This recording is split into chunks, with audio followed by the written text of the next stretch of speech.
Memorandum Advisory Number 11-2025, paggamit ng Summer Special Set of Uniform.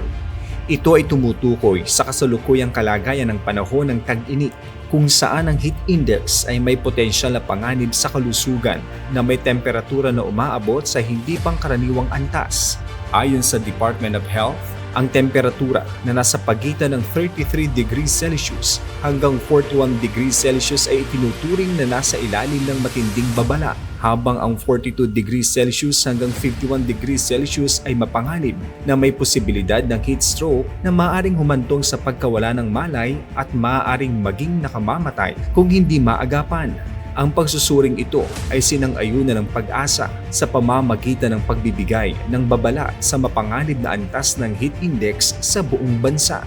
Dahil sa matinding bilang ng mga private security personnel or PSP na nakatalaga sa labas at madalas na nasa ilalim ng matinding sikat ng araw, sila ay nasa panganib ng heat stroke.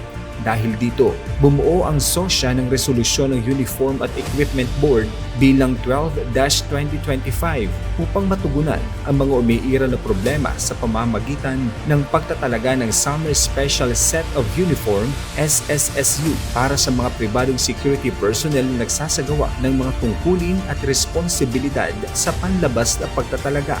Ang mga Private Security Service Providers o PSSP ay dapat mag-apply para sa isang letter authority upang magsuot ng Summer SSU na sasailalim sa pagsusuri ng SOSYA Uniform and Equipment Board bago ito gamitin. Gayon din, ang uniforme ay dapat gamitin lamang hanggang sa maglabas ang DOH o Pag-asa ng pahayag na ang heat index ay bumalik na sa normal na antas. Ang paalala na ito ay mula sa PNP CSG SOSYA.